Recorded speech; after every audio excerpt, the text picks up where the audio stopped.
Hello everyone, welcome to this month's edition of North Central Outdoors. I'm your host, Nathan Karch. We've got a few topics to cover today, but I want to start off with a recap of the 2022-2023 deer season. So that's going to encompass the velvet hunt in late August all the way through the antlerless private lands only hunt in the latter portion of January, or the second week of January, I should say. So encompassing several months there. It was very, very productive. We saw an increase of numbers than what we did last year, so that was good. They tend to fluctuate from year to year, so you might have some high years, you might have some low years. They're going to balance out. It's nothing to be concerned with. Just because this year's numbers were high doesn't mean maybe next year's numbers will be low. Our population is doing very, very well. We have not seen any cases of CWD. I know a lot of people are concerned about that. Not seen any cases of CWD here in the Middle Tennessee region. We're trying to keep that out of here.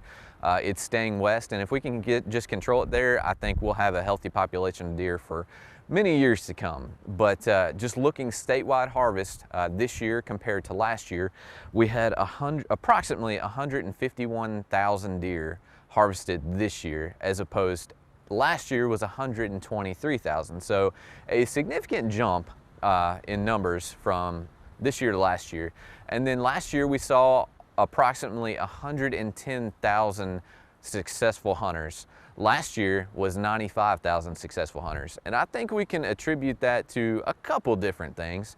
Probably a drastic increase in meat prices at the grocery stores, and then availability as well. So I think you're seeing people flock to the outdoors to fill their freezers more than ever now, just because you put in a little work and it's fairly easy to go harvest a deer, and it's much cheaper and it's healthier.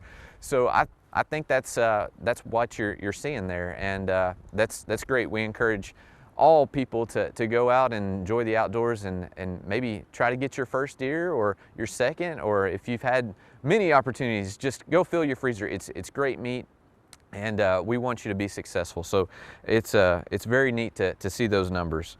On to spring turkey of 2023. So there's a few changes. We have kind of backed up the season 2 weeks.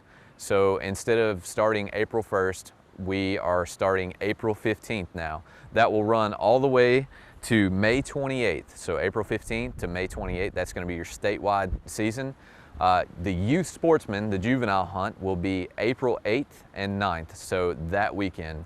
But for all adults, shotgun and archery will run April 15th through May 28th. And the reason why we kind of postponed it a couple weeks is just due to the decreasing numbers that we've been seeing, and that's ultimately a product of nest predation. So we encourage you, if you're a trapper or you like to predator hunt, please do so, because we want to get those numbers up.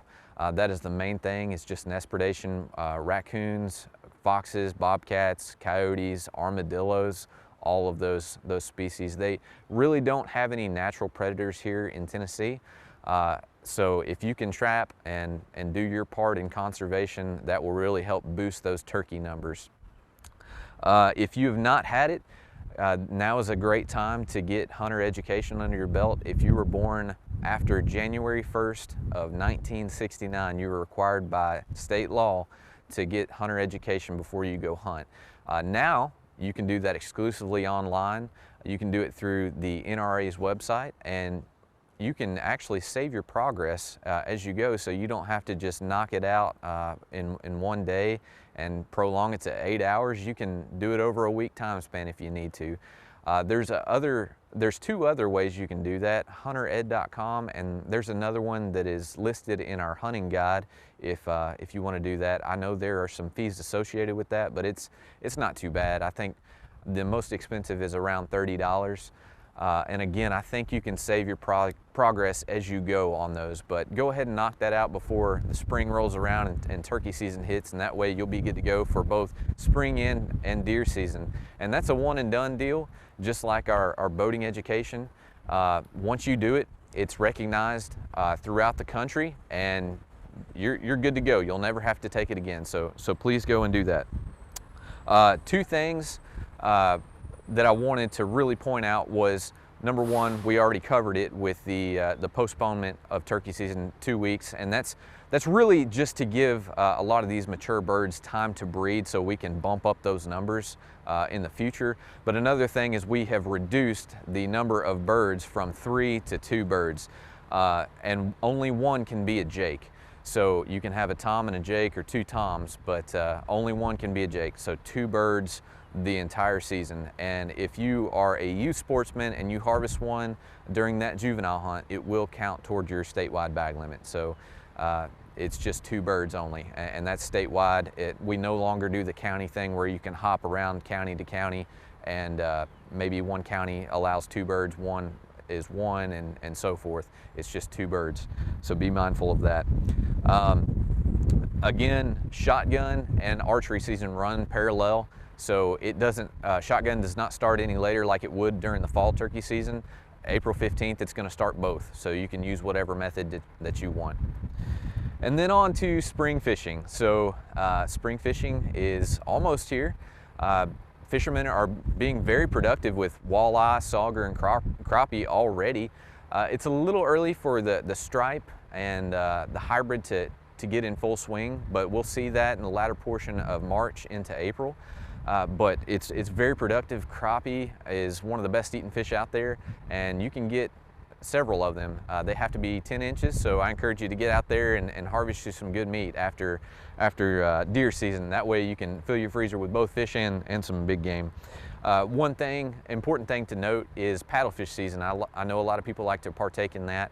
It's usually below the dams, Cordell Hole, Percy Priest, Old Hickory, even Center Hill. So paddlefish season runs from April 24th all the way to May 31st. That is the season. You're allowed 2 paddlefish per day, and culling is prohibited. Culling just means that if you were to catch a fish and you've already got your 2, and the one that you just caught is bigger than one of the ones or both of them that you've already caught, you can't replace that. Okay, once you get your 2, you're done. Also, a lot of people like to fish within 100 yards of the dam for paddlefish. That is prohibited because that is considered a conservation area. Those paddlefish tend to stack up in that area and feed on microinvertebrates and plankton and stuff like that. They're filter feeders, so they don't feed like normal fish would. You can't catch them by normal angling methods. You have to snag them. So that snagging season kind of allows you to do that during April 24th to May 31st. So again, you cannot be within 100 yards of the dam. Normally, that will be right at the generators all the way to the wing wall if there is a lock. If there's not a lock, then just get on Google Earth or Google Maps and draw you a line 100 yards distance. And we've got some grace there, give or take a few yards, but map you out 100 yards, and then you can fish after that. So that kind of wraps it up. I hope everyone gets an opportunity to go outdoors and just enjoy nature. Whether you're hunting, fishing, boating, or trapping, just please get out there and take it all in. And above all, be safe. We'll see you next time.